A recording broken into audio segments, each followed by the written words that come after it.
친구 관계의 변화. 여러분, 나이가 들수록 오랜 친구들과 점점 멀어지는 경험을 하시는 분들이 많습니다. 혹시 여러분도 그런 경험, 즉 나이가 들면서 친구와의 관계 변화에 고민해 본 적이 있지 않나요? 이러한 변화는 자연스러운 일입니다. 실제로도 어떤 분이 저에게 스님, 나이가 들어 친구가 줄어드는 게 왜 그런가요?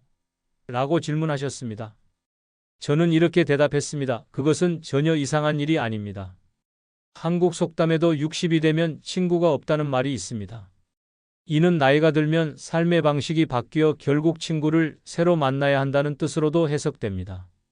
젊을 때는 친구가 많아야 사회생활을 잘하는 줄 알았지만 중장년이 되어보니 친구가 많아도 오히려 부담스러운 경우가 생깁니다. 바로 삶의 우선순위가 바뀌기 때문입니다. 직장에서는 중책을 맡아야 하고 집에서는 부모님을 봉양하고 아이들을 돌봐야 합니다. 하루가 너무 짧다고 느낄 때도 많지요. 부모님을 돌보고 아이를 키우는 일, 직장까지 생각하면 친구에게 쓸 시간은 더욱 줄어듭니다.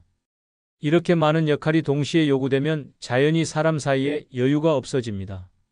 이처럼 많은 사람들이 젊을 때 누리던 넓은 인맥이 이제는 오히려 시간과 에너지를 빼앗아 득이 아니라 실로 느껴질 수 있다는 사실을 깨닫고 있습니다. 저 역시 중장년이 되어 비슷한 경험을 했습니다. 젊을 때는 주말마다 만났던 친구들과 어느 순간 자연스럽게 연락이 뜸해졌고 그때마다 제 자신을 원망했던 적이 있습니다. 그러나 시간이 지나고 보니 친구들 모두 각자의 바쁜 생활 속에서 나름의 시간을 보내고 있다는 것을 이해하게 되었습니다. 그렇다면 이제 중요한 것은 친구의 수가 아니라 관계의 질입니다. 모두를 위해 애쓰기보다 나와 마음이 맞는 사람들과 깊은 우정을 나누는 것이 더 큰 행복이 될 수 있습니다. 많은 분들이 친구를 잃었다고 느낄 때 외로움과 불안감에 사로잡히지만 진정 중요한 것은 남은 친구들과의 관계가 얼마나 진실된가 하는 점입니다. 친구의 숫자보다 소중한 것은 친구 관계에서 느끼는 안정감과 지지입니다. 책임감에 얽매여 타인의 일에만 신경 쓰다 보면 정작 나라는 존재가 희미해질 수 있습니다. 그러니 때로는 잠시 멈춰 서서 지금 이 순간 내 마음에 필요한 것이 무엇인지 돌아볼 시간을 가져보세요. 친구와 떨어져 있는 시간을 고립감으로만 느끼지 마세요. 오히려 자신만의 시간을 즐길 기회로 삼아보세요. 친구 만남이 줄어들면 그만큼 가족과 더 많은 시간을 보내거나 새로운 취미에 도전할 여유가 생깁니다. 결국 인간관계는 저마다의 리듬이 있습니다. 젊은 시절에는 모든 것이 빠르고 우정도 활발했다면 중장년이 되어서는 속도가 느려지고 우정의 깊이가 더 중요해질 수 있습니다. 가령 친구 중 한 명이 지방으로 이사 가거나 전보다 다른 취미를 갖게 되면 자연스레 함께하는 시간이 줄어들 수밖에 없습니다. 이러한 변화 앞에서 너무 조바심 낼 필요는 없습니다. 우리의 친구 관계도 나무의 계절과 같아 여름의 풍성함 뒤에는 겨울 같은 휴식기가 오는 것일 뿐입니다. 서로에게 힘이 되는 질 좋은 관계를 남기는 것이 중요합니다. 저도 예전엔 친구들이 멀어지면 나를 떠난 것만 같아 속상했지만 지금은 그런 변화도 삶의 한 과정임을 이해합니다. 결국 친구 관계도 변화할 수밖에 없습니다. 중요한 것은 변화 자체를 두려워하지 않는 것입니다. 달라진 우정 앞에서 허덕이기보다는 지금 내 곁의 인연을 소중히 여기세요. 때로는 멀어진 친구에게 억지로 매달리기보다 새로운 인연을 만나 삶을 확장하는 것이 더 의미 있는 선택일 수 있습니다. 어떤 분은 저에게 친구가 많아야 인생이 풍요로워지는 건가요? 라고 물었습니다. 그렇지는 않습니다. 때로 친구가 많아도 외로움을 느끼는 이들이 있습니다. 반대로 소수의 친구만 있어도 충만함을 느끼는 사람도 있습니다. 친구 수가 적다고 자책할 필요는 없습니다. 여러분이 남은 친구들과 함께할 때 느끼는 즐거움과 위로가 진정한 가치가 됩니다. 또한 요즘은 온라인으로만 연결되어 있는 경우도 많습니다. SNS에서는 활발해 보이지만 실제로 만나거나 통화할 기회는 줄어들 수 있습니다. 이런 사회 변화도 자연스럽게 받아들여 보세요. 예를 들어 50대 직장인 김철수 씨는 오랜만에 대학 동기들과 모임을 가졌습니다. 젊을 때는 매주 만나도 좋았던 친구들이었지만 이제는 서로 바쁘다며 약속 잡기가 어렵고 대화도 어색해졌습니다. 그날 저녁 그는 허전한 마음에 친구들이 나를 떠나버린 것인가? 라며 고민했습니다. 그러나 알고 보니 친구들 모두 자녀 양육과 직장일로 마음의 여유가 없는 상태였습니다. 김 씨는 친구들에게 가끔 안부 문자를 보내보았지만 답장은 짧아지고 연락은 뜸해졌습니다. 서운함을 느끼면서도 그는 친구들의 상황을 이해하게 되었습니다. 아직 서로 연락이 완전히 끊어진 것은 아니었습니다. 김 씨는 친구들을 억지로 붙잡기보다는 자연스러운 거리 두기로 관계를 이어가기로 마음먹었습니다. 그 뒤로도 김 씨는 필요할 때 부담 없이 연락을 하며 남은 친구들과의 관계를 천천히 이어나가고 있습니다. 나이가 들며 친구가 줄어드는 일이 아픈 변화로 느껴지기도 하지만 그 과정 속에서도 서로에게 남는 따뜻한 정은 언젠가 큰 힘이 되어 돌아옵니다. 감정 소진과 경계. 우리가 대인관계에 지나치게 많은 에너지를 쏟으면 정서적으로 소진될 수 있습니다. 끊임없이 타인을 위해 헌신하다 보면 정작 자신이 지치기 마련입니다. 사람은 타인의 감정을 돌보며 위로하는 존재이지만 그런 과정에서 자신은 점점 지쳐갈 수 있습니다. 한 사람을 도와주느라 정작 자신을 돌볼 여유가 없다는 사실을 깨닫기도 합니다. 우리가 관계에서 맞닥뜨리는 어려움은 때로 이처럼 서로 다른 책임과 감정의 불균형 때문에 생깁니다. 이 섹션에서는 현실적인 사례를 통해 관계에서 정서적 소진을 겪을 때 어떻게 대처할지 알아보겠습니다. 또 다른 사례로 40대 주부 박영희 씨는 오랜 친구와의 관계에서 정서적으로 매우 소진되는 경험을 했습니다. 박 씨는 친구를 돌보는 것을 당연하게 여기는 성격이었습니다.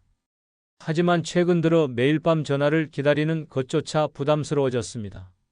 그 친구는 늘 본인의 고민과 어려움을 털어놓았지만 박 씨는 자신의 이야기를 할 기회조차 얻지 못했습니다. 집안일에 치이고 일도 바쁜데 친구마저 자신의 어려움을 한마디로 털어놓기만 하는 상황은 점점 벅차게 느껴졌습니다. 처음에는 친구를 돕고 싶었지만 1시간이 넘도록 한 방향으로만 이야기를 늘어놓는데 점점 지쳐갔습니다. 박 씨는 어느 날 깨달았습니다. 이대로라면 내가 감정 쓰레받기가 되고 말겠구나. 그래서 그녀는 친구에게 솔직히 말했습니다. 난 내 이야기를 들어주고 싶지만 나도 할 이야기가 필요해. 친구는 처음에는 당황했지만 곧 천천히 이해하려 노력했고 두 사람은 서로의 감정을 주고받는 새로운 관계 방식을 찾아갔습니다. 그 후 박 씨는 마음이 훨씬 가벼워졌고 친구와도 전보다 편안한 관계를 이어나가고 있습니다. 이처럼 자신의 한계를 솔직하게 표현하는 것은 건강한 관계의 출발점이 될 수 있습니다. 관계란 서로에게 힘이 되는 것이어야지 우리를 괴롭히는 것이어선 안 됩니다. 상대가 아무리 친구라도 자신의 감정을 과도하게 억누르고 맹목적으로 따라가다 보면 결국 지치고 맙니다.